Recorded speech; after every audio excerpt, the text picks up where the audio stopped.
Oi, galerinha do sexto ano, tudo bem com vocês? Aqui é a professora Silvia Cardoso. É um prazer estar aqui mais uma vez com vocês. Antes de iniciarmos o conteúdo da nossa aula propriamente dito, eu gostaria de dar para vocês dois avisos importantes. O primeiro deles é em relação ao uso do caderno.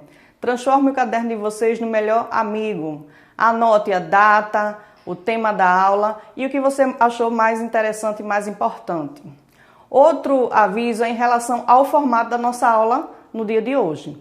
Ela vai ser organizada em duas partes. A primeira parte eu vou abordar o conteúdo subsistemas terrestres. E na segunda parte eu trouxe para vocês hoje duas convidadas que têm um recado especial. E esse recado especial vai ser no final da aula. Prontos para começar? Então vamos lá. O assunto da nossa aula de hoje é subsistemas terrestres. Para a abertura da aula, eu trouxe uma música bem conhecida, que foi uma música escrita por Guilherme Arantes, e o nome dessa música é Planeta Água. Eu não vou cantar, porque senão vocês vão sair correndo da televisão, do computador. Mas eu vou ler mais ou menos algumas estrofes da letra dessa música, tá? Então, ela diz o seguinte: água que nasce na fonte serena do mundo e que abre um profundo grotão, água que faz inocente riacho e deságua na corrente do ribeirão. Águas escuras dos rios que levam fertilidade ao sertão. Águas que banham aldeias e matam a sede da população. Águas que movem moinhos são as mesmas águas que encharcam o chão e sempre voltam humildes, profundo da terra. Profundo da terra. Aí vem agora, né? Terra, planeta, água. Terra, planeta, água. Então, por que o nosso planeta ele é considerado como planeta água? Vamos iniciar um ponto de partida. Vejam na imagem aí o cânion do Rio São Francisco, localizado na cidade de Canindé de São Francisco, que é a divisa de Alagoas e Sergipe. Veja a beleza e imensidão desse rio. Nosso ponto de partida vai ser discutir algumas questões, como é que essa água ela se originou e como é que ela se movimenta dentro do nosso planeta, tá? Então vamos fazer o seguinte, eu vou fazer algumas perguntinhas e vocês podem, daí mesmo, tá? Eu não vou ouvir, mas vocês podem responder, respondam para vocês, se você sabe alguma coisa sobre esse tema. Então, primeira pergunta, né? Por que a Terra é o único planeta do Sistema Solar que possui água no estado líquido? Isso é uma pergunta bem interessante porque a gente sabe que dos 8 planetas, a Terra é o único que tem água no estado líquido. Então vamos pensar por que, né? Isso aí. E de onde veio a água do planeta Terra? Qual é a quantidade de água do nosso planeta? Qual a importância da água para a vida na Terra? E por fim, será que essa água toda que a gente tem, um dia ela pode acabar? Então são algumas questões para você pensar e ver o que é que você sabe sobre esse tema. Esse é o nosso ponto de partida, tá, galerinha? A partir daí, tá, nós vamos entrar em um subsistema. O que é um subsistema? Nós temos o planeta Terra, que é um grande sistema, certo? Dentro desse grande sistema, nós temos os subsistemas. E um desses subsistemas é chamado de hidrosfera, camada de água que envolve o nosso planeta Terra. Então tem algumas imagens aí de alguns locais com belíssimas paisagens do nosso estado, que eu trouxe para vocês, né, admirarem. Então tem a praia de Porto de Galinha, que fica em Pojuca, o rio Capibaribe, na nossa capital, né, o Recife, uma lagoa, a Lagoa Azul em Jabotão dos Guararapes, as cachoeiras do município de Bonito.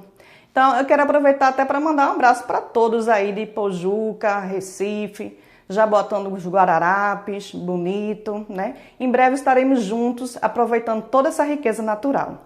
Então vejam nessas imagens quanta água, né, temos no nosso planeta. Por isso a música é lá de Guilherme Arantes, Terra, Planeta, Água. Bom, essa água ela pode estar presente em três estados físicos. A molécula da água é formada por 2 átomos de hidrogênio e 1 de oxigênio. Vejam na imagem aí, ao lado, a molécula da água, certo? Sendo formada por o oxigênio, que é um átomo, está aí no meio, representado pela esfera azul, ligado aos 2 átomos de hidrogênio na cor cinza. Então, a substância água é formada por milhares e milhares e milhares dessas moléculas aí. Na imagem, vocês estão vendo aí os 3 estados possíveis que a água vai se encontrar nos nossos ambientes naturais. Então, tem a água no estado líquido.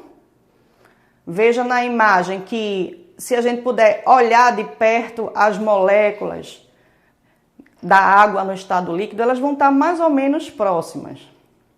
Já no estado sólido, como no iceberg, as moléculas da água elas vão estar muito próximas uma das outras, elas vão estar bem agregadas, bem unidas. E no estado gasoso, a gente encontra água no estado gasoso, por exemplo, na nossa atmosfera, as moléculas da água elas vão estar mais distantes uma das outras. Mas em todas as situações, tanto no estado líquido, no estado sólido, como no estado gasoso, a molécula da água vai ser a mesma. A diferença é apenas o estado de agregação, o estado de união, a proximidade entre elas, tá? Então, continuando aí falando sobre a nossa hidrosfera, vamos pensar agora na distribuição de água no nosso planeta. Quanto de água, lembra daquela pergunta lá no início? Quanto de água nós temos no nosso planeta Terra? Nós temos aí 2 gráficos. Veja na imagem o gráfico 1, que mostra a quantidade de água salgada, que é o azul escuro. Nós temos 97,5% de água salgada. Então, grande parte da água existente no nosso planeta é formada pelos oceanos e mares, onde está a água salgada. E apenas 2,% é composto por água doce.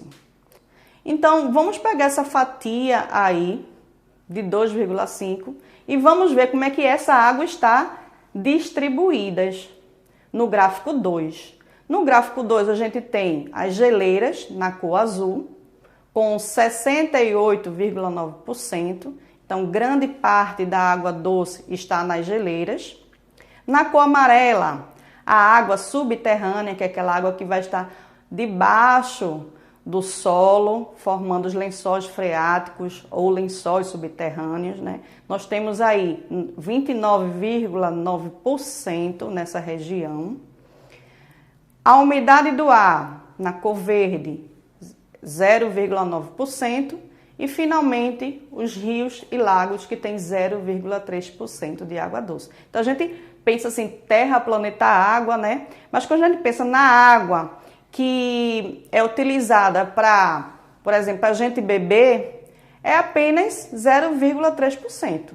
E desses 0,3% dos nossos rios e lagos, muitas delas estão contaminadas, poluídas. Então a gente tem que pensar bem, né? Quando a gente fala terra, planeta, água, acha que essa água nunca vai acabar, a gente desperdiça, a gente gasta e a gente pensa que isso aí é uma fonte inesgotável. E não é. A gente precisa ter cuidado com a nossa água, economizar e não desperdiçar.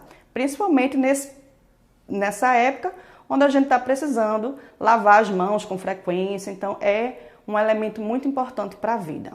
Bom, gente, então vamos falar agora sobre o ciclo da água na hidrosfera. A água do planeta Terra ela não fica parada, tá? Vamos entender aí por quê.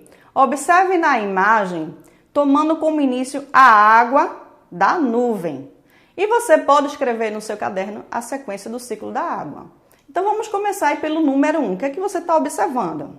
Nós temos uma nuvem grande, né, que vem do nosso oceano, na direção do oceano, para o nosso continente. Quando chega no continente, quando essa nuvem ela fica bem pesada, o que é que vai acontecer? Vai chover. A água vai pesar e vai chover, vai molhar as nossas plantas, encharcar o solo e por aí em diante. Ela vai seguir até o ponto 2. No ponto 2, essa chuva vai ocorrer nas regiões montanhosas e aí essa água ela vai se converter no estado sólido aí nessa região. O que é que vai ocorrer aí também? Vai ocorrer que uma parte dessa água ela vai penetrar para as camadas internas da terra, para o solo, formando os nossos lençóis freáticos. Continuando todo esse processo, a gente vai ver que essa água que está lá no lençol freático, ela pode emergir, ela pode brotar, formando os rios. Os rios vão descer geralmente das montanhas. Você vê aí na imagem no meio, né? Formando os rios. E esse rio ele vai acabar lá no mar, ele volta para o mar. E nessa volta para o mar, a gente está vendo aí no número 4, essa água do oceano ela vai ser aquecida pelo sol, vai evaporar e vai formar as nuvens novamente, formando todo esse ciclo. Então, nessa imagem aí, a imagem que você pode, como eu falei inicialmente, escrever no seu caderno a sequência com as suas palavras. Eu vou apresentar para vocês agora outra imagem, mostrando também o ciclo da água, já com alguns conceitos e algumas palavras um pouco mais específicas, tá?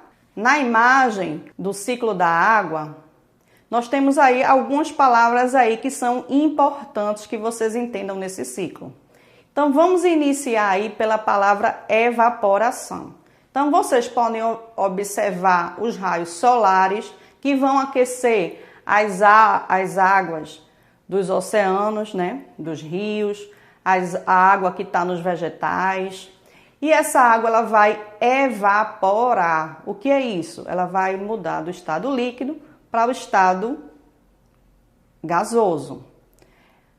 Esse vapor de água, à medida que ele vai subindo na atmosfera, vai chegando na região mais fria da atmosfera, em que a água vai mudar novamente de estado.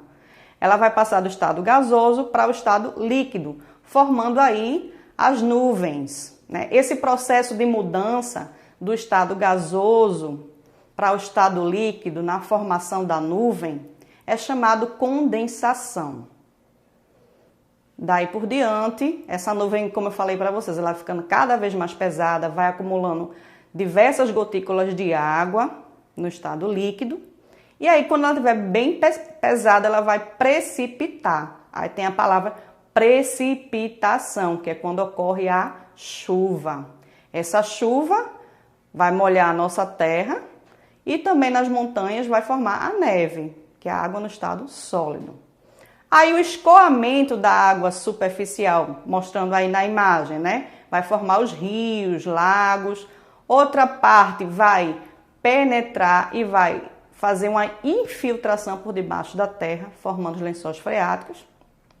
E tudo isso depois vai voltar, vai compor o nosso oceano, certo? Então daí continua o ciclo novamente. Bom, eu queria falar um pouquinho sobre um dos lençóis freáticos mais importantes do nosso país, que é uma verdadeira riqueza natural, certo? Então, é chamado Aquífero de Guarani, ou Sistema Aquífero do Guarani.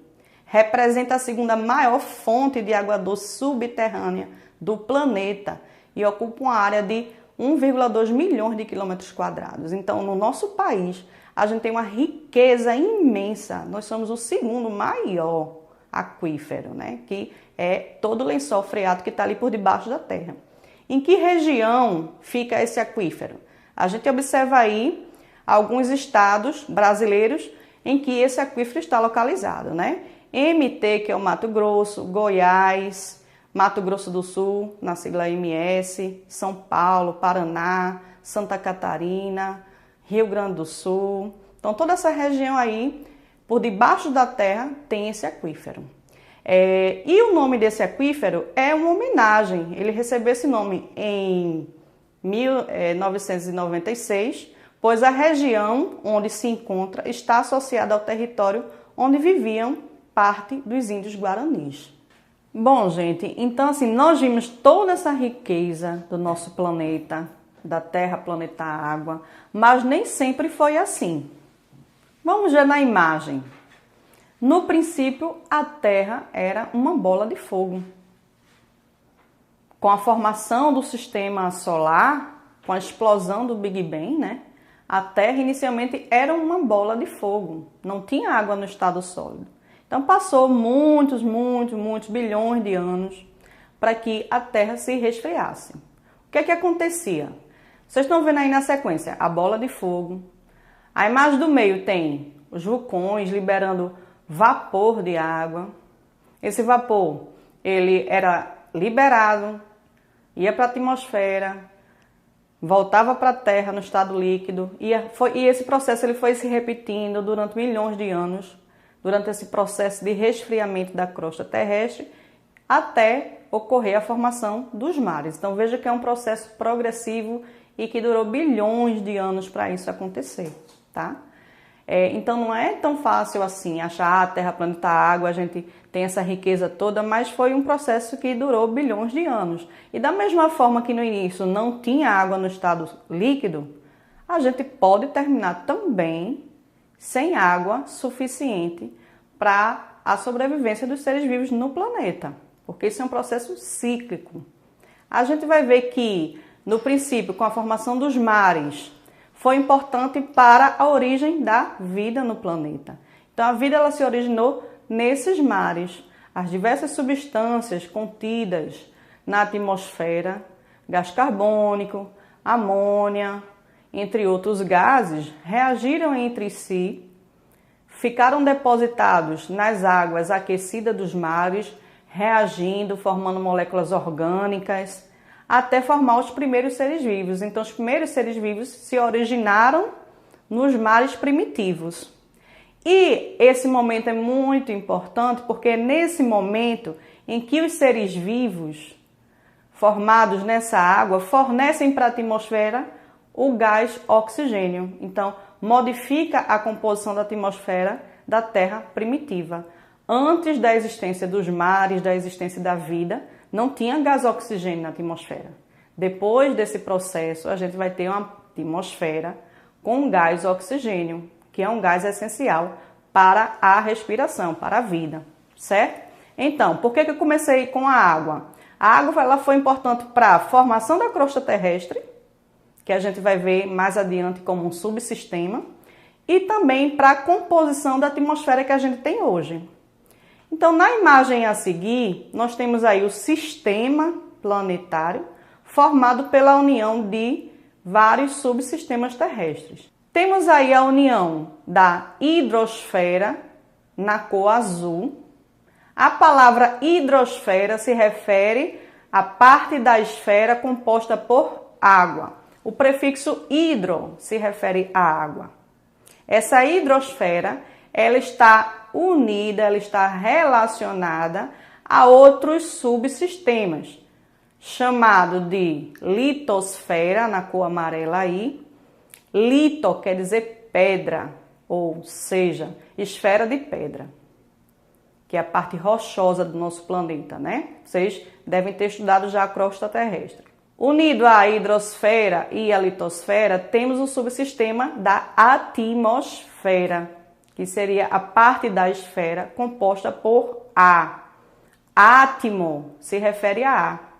E a união desses três subsistemas, hidrosfera, litosfera, atmosfera, vai proporcionar, vai possibilitar a existência da vida no nosso planeta. Então, vocês estão vendo aí no centro a palavra biosfera, que corresponde à camada de vida que está presente no nosso planeta Terra, né? O prefixo bio se refere à vida. Toda palavra que tiver bio tem uma relação com a vida. Então vejam que eles não existem separados, eles estão interrelacionados. Um depende do outro para existir. Se a gente mexer em algum desses subsistemas, vai ocorrer um desequilíbrio ambiental, que a gente vai ver o que é que acontece mais a seguir.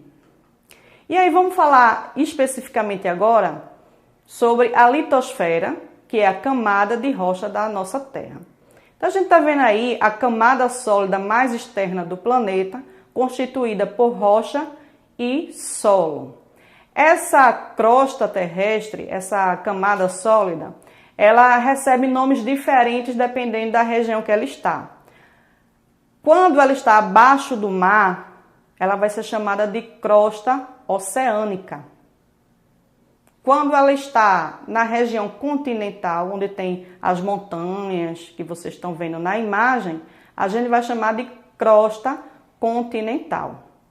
Além dessa crosta, que é a camada mais externa, abaixo da crosta, tanto da oceânica como da continental, tem o manto superior, que seria rocha já no estado já líquido. A união da crosta com o manto superior vai formar o que a gente chama de litosfera.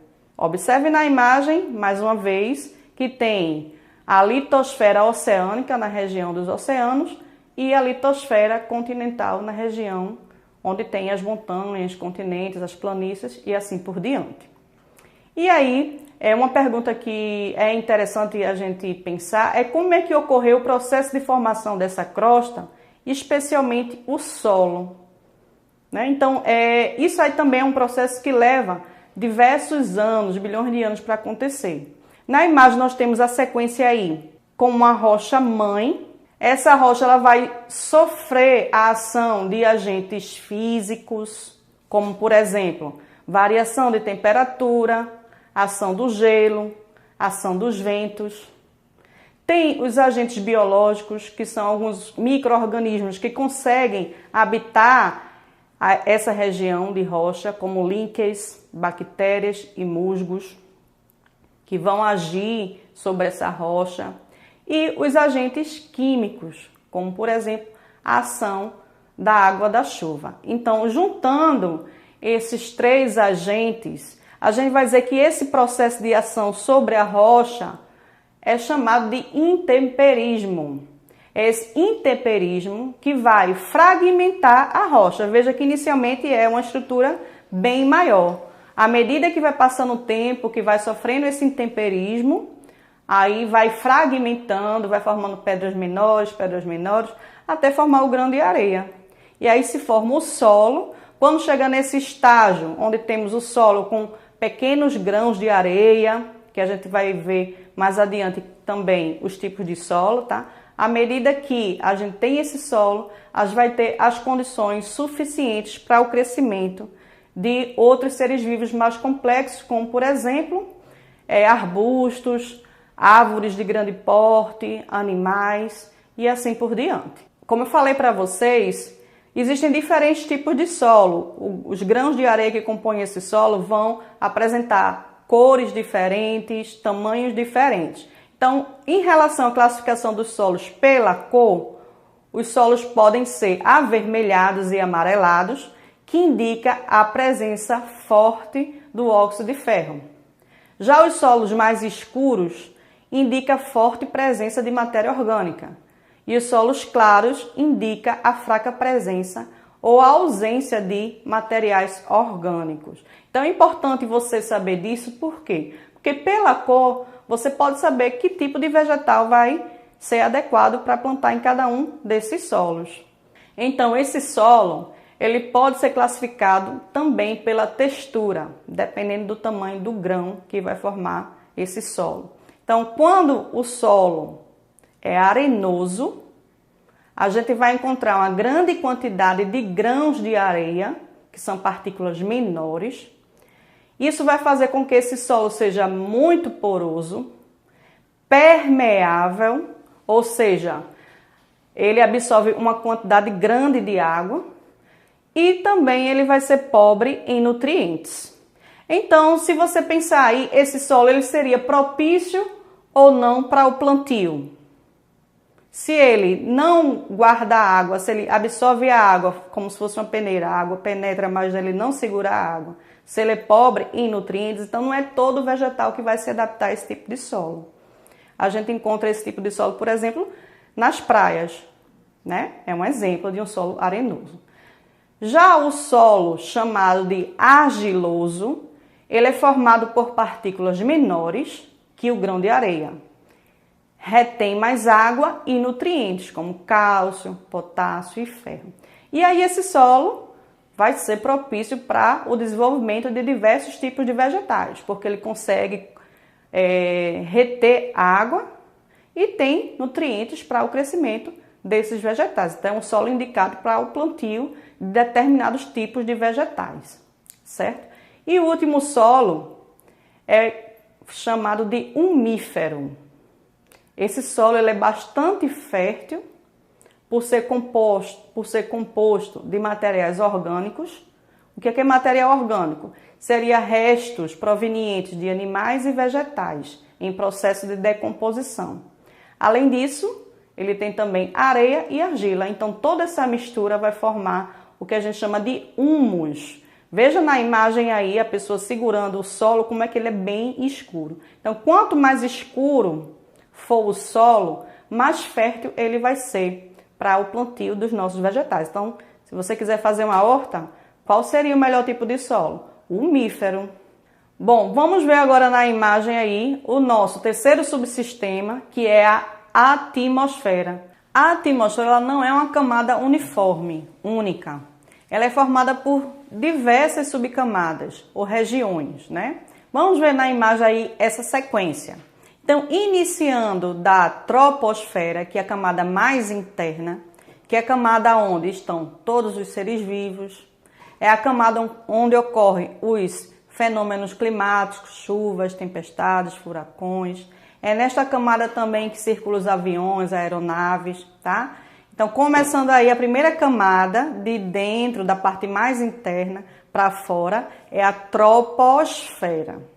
A segunda camada é a estratosfera. Nessa camada é importante destacar a presença da famosa camada de ozônio, que nós vamos ver a seguir a importância dela. No meio tem a mesosfera. Nessa camada aí nós vamos observar aí alguns fenômenos bem interessantes, como por exemplo a presença de meteoros que se fragmentam nessa camada aí. Quando a gente observa, né, esses fenômenos, a gente diz, eita, uma estrela cadente. Pronto, é nessa camada aí que ocorrem esses fenômenos. Fragmentação de meteoros, é possível ver nessa camada. A próxima camada é a termosfera e a última, exosfera. É importante, o que é importante saber aí?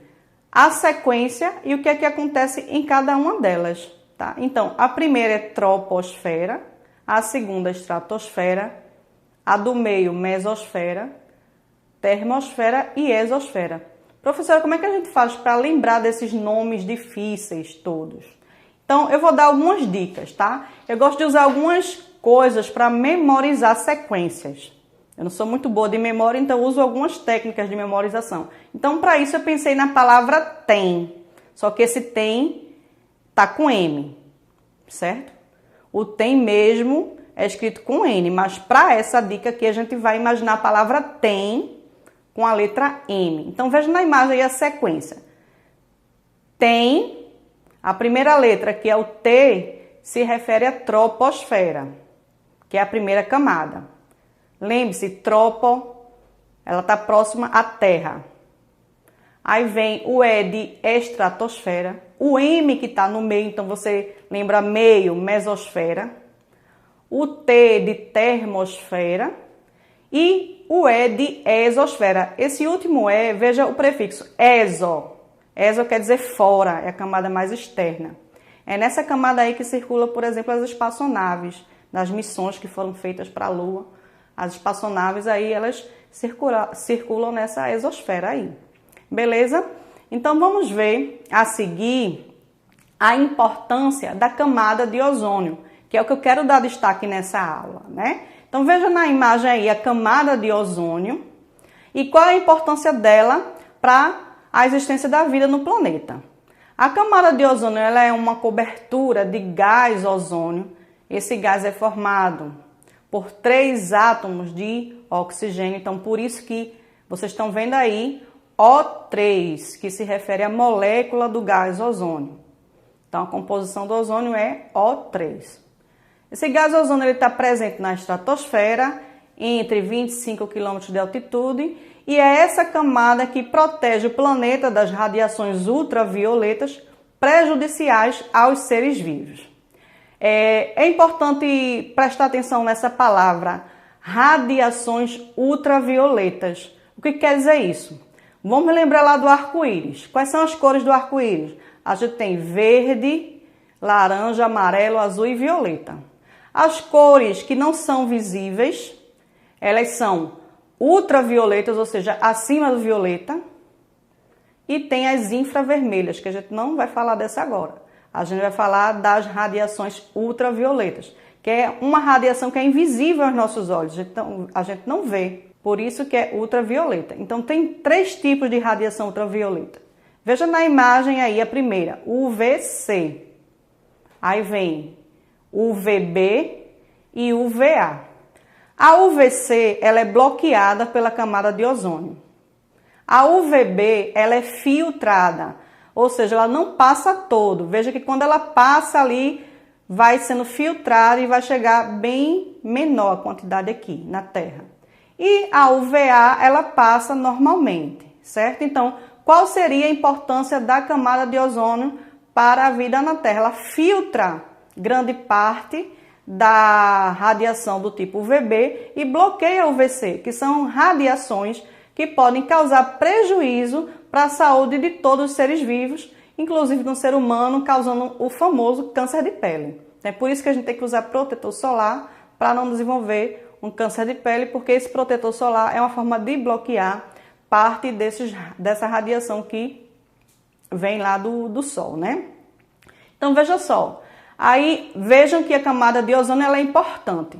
Só que acontece o seguinte, devido à ação do ser humano, essa camada de ozônio ela vem sendo afetada. Então, em algumas regiões do nosso globo terrestre, a gente vai observar os buracos na camada de ozônio. Esse buraco na camada de ozônio é um processo que ele ocorre naturalmente na Terra, durante certas épocas do ano e que depois desaparece. Ele ocorre nas regiões polares do Ártico e Antártida, já que o frio facilita a transformação química dos elementos que reagem com o ozônio. Então, observem aí no globo terrestre, a gente está vendo aí a região do Polo Sul. Veja que tem essa mancha azul, essa mancha de azul está mostrando justamente o buraco da camada de ozônio nessa região aí. Então, em roxo e em azul estão as áreas em que tem menos ozônio, enquanto em amarelo e em vermelho eu acho que tem mais. Esse registro aí é do dia 18 de setembro de 2018. Então, nós tivemos recentemente uma excelente notícia que um dos maiores buracos da camada de ozônio, que fica no Polo Norte, ele fechou. Observe na imagem aí. Nós temos aí 2 situações do globo terrestre. Essa região do Polo Norte, em março de 2020, exatamente no dia 26, essa região azul aí está mostrando o buraco na camada de ozônio. E agora veja a imagem em 26 de abril. No dia 26 de abril de 2020, a gente já não vê mais essa mancha azul. Ou seja, o buraco na camada de ozônio aí nessa região aí fechou. O fechamento no buraco da camada de ozônio é muito importante para a manutenção da vida no planeta, né? O aumento nesse buraco, ele tem sido provocado pela produção exagerada de gases poluentes, como por exemplo o CFC, que é o clorofluorcarbono, utilizado na indústria em geladeiras, freezer, spray aerosol. Só que agora está sendo proibido, não está se usando mais. Então isso está diminuindo, né, a emissão desse gás que prejudica e que provoca o aumento no buraco da camada de ozônio. Então, graças a essas ações que minimizam o impacto no nosso meio ambiente, é que a gente pode evitar problemas como, por exemplo, o aquecimento global, que seria o aumento da temperatura do planeta, e o derretimento das geleiras.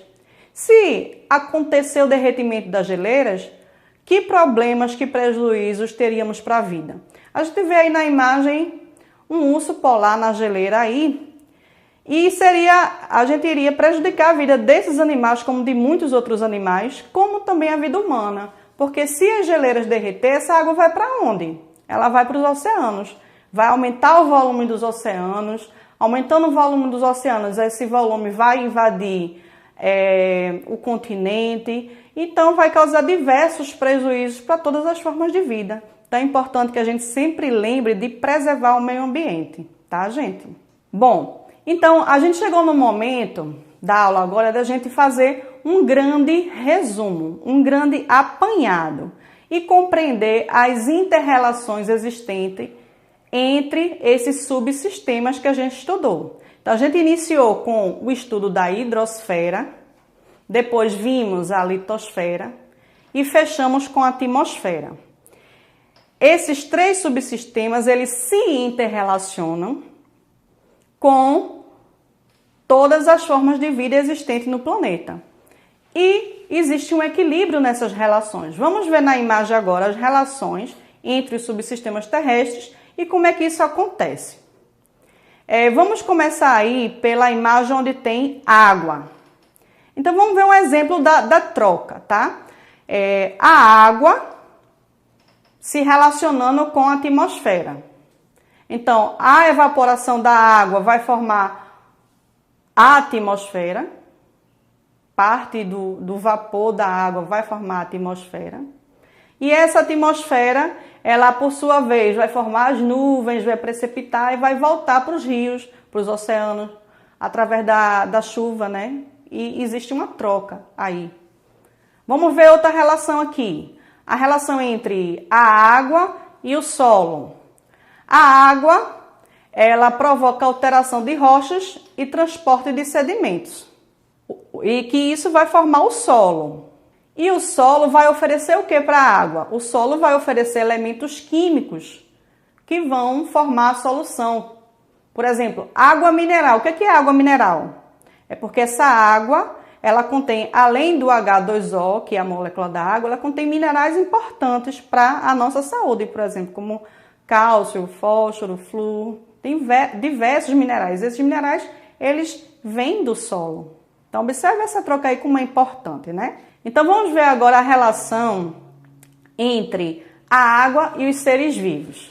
A água, ela vai servir para o consumo nas reações químicas que acontecem nas células dos seres vivos, animais, vegetais. Então, a água é um importante componente para a manutenção da vida. Ela regula a nossa temperatura, ela dissolve substâncias, participa de reações químicas. Então, ela é fundamental para a existência da vida. E os seres vivos liberam essa água, devolvem essa água de volta para a hidrosfera, através da liberação dos detritos orgânicos. Então, mais uma vez, existe um equilíbrio, uma inter-relação entre a hidrosfera e os seres vivos, né? Vamos ver aí outra inter-relação, agora entre a atmosfera e os seres vivos. A atmosfera, ela vai fornecer o que para os seres vivos? Os gases necessários para a sua respiração. Por sua vez, os seres vivos vão liberar os gases que compõem a atmosfera, que é como, por exemplo, o gás carbônico. Vamos ver mais uma inter-relação. Agora a relação dos seres vivos com o solo. Os seres vivos vão fornecer matéria orgânica para formar o solo. Lembram lá do solo fértil, que é o solo umífero? Então, aquele solo é formado pelo resto de animais e vegetais que se decompõem para formar esse solo. Então, existe aí essa troca. Por sua vez, o solo ele vai fornecer matéria mineral para a sobrevivência dos seres vivos. Cálcio, ferro, fósforo, nitrogênio e tudo mais. O que é importante que vocês saibam? É importante que vocês percebam que essas subcamadas elas estão interrelacionadas, existe um equilíbrio entre elas, né? E se a gente mexer em uma dessas relações, a gente vai provocar um desequilíbrio na vida do planeta. Então, é isso que acontece com a intervenção humana nos subsistemas. A intervenção humana aí está representada por uma balança, onde eu tenho, de um lado, a ação antrópica. O que é antrópica? Antro se refere a humano. Então, nesse lado da balança, eu tenho atividades humanas como, por exemplo, agricultura, ocupação urbana, exploração biológica, que é quando você caça animais, mata animais, exploração mineral para tirar minérios valiosos, como, por exemplo, garimpo, né? Entre diversas atividades humanas, com a queima de combustíveis fósseis, a gente pode citar aqui várias coisas que são consideradas ações antrópicas e que vão causar um desequilíbrio nas relações entre os subsistemas. E aí o que acontece? Vai pesar mais do lado da balança que tem a ação antrópica. E do outro lado, onde tem a natureza com seus recursos humanos e seu potencial biológico, vai ficar desequilibrado. Então, frequentemente, a ação do homem rompe o equilíbrio dinâmico da Terra, o que leva a natureza a procurar atingir um novo equilíbrio, desencadeando processos naturais que podem originar catástrofes. Então é importante, gente, que a gente evite, que a gente minimize e que a gente caminhe para um desenvolvimento sustentável do nosso planeta. A gente precisa explorar de uma forma sustentável.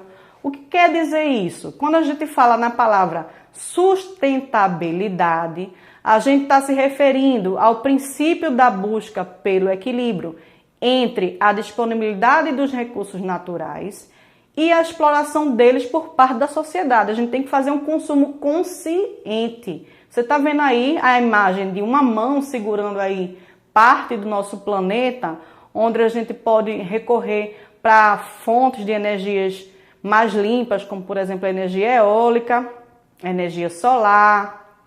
A gente está vendo muita vegetação aí nessa imagem, né? Então é importante a gente preservar a vegetação, a riqueza natural que a gente tem, plantar também, como eu já venho conversando com vocês, plante uma árvore agora nessa quarentena, faça uma horta, faça um jardim, é importante para esse equilíbrio, para esse desenvolvimento sustentável. Inclusive as pessoas que cultivam horta em casa, ela está praticando a sustentabilidade.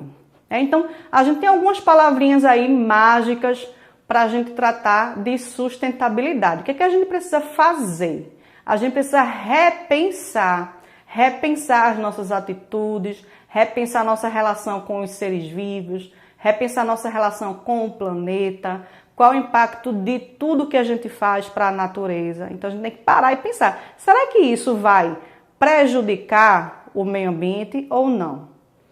Essa é a pergunta que você tem que fazer para repensar. Outra palavra mágica é reutilizar. Ou seja, tem diversos objetos que a gente usa uma vez só e a gente joga fora. E a gente pode reutilizar. Embalagens de alimentos, por exemplo, garrafa PET, eu posso reutilizar para fazer um porta-lápis, eu posso reutilizar para fazer a minha horta, eu posso reutilizar para fazer brinquedo, entre outras coisas que vocês quiserem. Então, diversos produtos que são jogados no lixo poderiam ser reutilizados. Outra palavra mágica é reciclar. É muito importante vocês saberem a diferença de reutilizar e de reciclar, porque tem gente que está reutilizando um objeto e diz, eita, eu estou reciclando. Se você pensar dessa forma, você está cometendo um equívoco. Quando você reutiliza, que você pega uma garrafa PET e transforma num porta-lápis, por exemplo, isso não é reciclagem. O que é a reciclagem? A reciclagem é quando eu separo o meu lixo, o plástico, o papelão, o vidro, o metal, e quando o catador vai buscar na minha casa, ele leva isso para a indústria que vai transformar esse material em um plástico novo, que vai ser reciclado, um papel novo, um plástico novo. Certo? Então isso aí é a reciclagem. Então é importante para a sustentabilidade que você separe o material na sua casa, faça a coleta seletiva, porque vai ajudar também os catadores, que são pessoas importantíssimas, em que a gente precisa valorizar o trabalho desses catadores, né? Se você coloca lá o lixo misturado, o que é que vai acontecer? Na hora que o catador vai pegar, ele pode se machucar, ele pode se cortar. Então, separe, colabore. Você vai estar ajudando o trabalho do catador e vai estar ajudando o meio ambiente. Outra forma de a gente desenvolver a sustentabilidade é reduzir o consumo. Então, por exemplo, eu posso reduzir o consumo de energia, eu posso reduzir o consumo de água, eu posso reduzir o consumo do plástico. Ao invés de usar copo descartável, você leva a sua garrafinha. é muito mais econômico e vai contribuir para o meio ambiente. E a última palavra é recusar. A gente tem que praticar isso aí, de uma forma educada, lógico, né? Mas eu vou dar um exemplo para vocês. Quando a gente faz uma compra, às vezes a pessoa faz assim, você passa o cartão, né? Aí a pessoa faz, quer a sua nota? Quer a segunda via? Você pode dizer, não precisa. Por quê? Porque você vai estar ali deixando de produzir um lixo. Então você recusou aquele momento, você não aceitou pegar a segunda via para evitar o aumento desse detrito no meio ambiente. Então isso é recusar. Você pode recusar usar copo plástico, sacola plástica e assim por diante. Então essas palavras aí são fundamentais para a manutenção da vida e o equilíbrio do nosso planeta. Então, galera, chegou o nosso momento agora de exercitar. Vamos exercitar o que a gente aprendeu, tá? Eu trouxe para vocês duas questões. A primeira questão começa assim, ó. Sobre a hidrosfera terrestre, assinale a alternativa incorreta. Na letra A hidrosfera forma um sistema biológico e geográfico amplo, dinâmico, rico em espécies e autônomos. Letra B. As águas presentes na Terra atuam sobre os demais sistemas terrestres, como na modelagem do relevo e na distribuição dos seres vivos. Letra C. A água presente na atmosfera em forma de vapor interfere no clima por meio das chuvas e da umidade. Letra D. A hidrosfera terrestre encontra-se em uma relação de equilíbrio com a atmosfera, a litosfera e a biosfera. Vou dar um tempinho aí para você pensar. Vá pensando, qual é que você acha que é a alternativa incorreta? E aí, já chegou na resposta? Quem respondeu a letra A, acertou. Essa é a alternativa incorreta. Observe onde é que está o erro aí nessa alternativa. Quando ele diz que a hidrosfera é uma forma de sistema biológico e geográfico amplo, dinâmico, rico em espécies e autônomo, o erro dele está aí, na palavra autônomo. O que quer dizer autônomo? É como se a hidrosfera fosse independente. E a gente viu que nenhum subsistema é independente. Um depende do outro. Existe um equilíbrio entre eles, tá? Tudo bem até aí? Vamos agora para a nossa segunda questão. Os elementos da biosfera estão em pleno equilíbrio, de forma que alterar negativamente um desses vários componentes significa gerar prejuízos para todo o sistema terrestre. Assinale a alternativa que exemplifique essa afirmação. Então, primeira coisa, gente, vocês têm que entender o que é que ele está dizendo. O que é que ele está dizendo na informação? Ele está dizendo que os elementos da biosfera, eles podem sofrer um desequilíbrio se acontecer alguma alteração negativa. Então, na resposta, vocês vão procurar algo que exemplifique essa ação negativa. Então, vamos ver das alternativas qual seria uma ação negativa que poderia prejudicar esse equilíbrio. Então, vamos ver na letra A. O aumento médio do nível dos cursos de água em áreas de reserva natural. Letra B. A intensificação do desmatamento com efeitos no clima e no relevo. Letra C. O desenvolvimento sustentável na composição das cidades. Letra D. A implantação de sistemas de plantio que objetivam evitar o desgaste dos solos. Letra E. A realização de sistemas de coleta de lixo destinado à reciclagem. Então, dessas alternativas aí, qual é que é negativa? Qual é que prejudica o equilíbrio da biosfera? E aí, você já sabe a resposta? Vamos ver. Letra B. Quem marcou letra B acertou. Parabéns, tá certo? A intensificação do desmatamento vai provocar todo desequilíbrio. Então, nós vamos agora para o segundo e último momento da nossa aula, onde eu estou trazendo aqui duas convidadas especiais para trazer uma mensagem para vocês nesse momento. É a Blitz Animal. Nós temos aqui a Preta e a Mini. Essas duas aí são as minhas filhas de 4 patas. Todas duas foram adotadas, elas viviam na rua, abandonadas, né? Então, uma eu peguei diretamente da rua, que é a Mini, e a preta eu peguei no mutirão de adoção. Então, são as minhas filhas, elas estão aqui para passar a mensagem para vocês. Oi, amiguinhos e amiguinhas, tudo bem com vocês?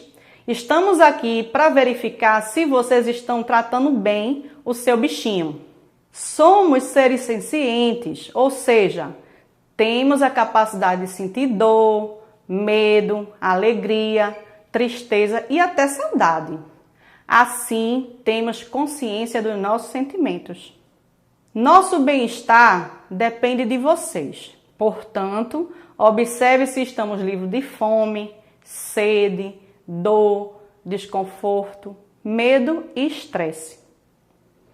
Precisamos ter liberdade para expressar nosso comportamento natural, como cavar, roer, farejar, latir, rasgar e etc.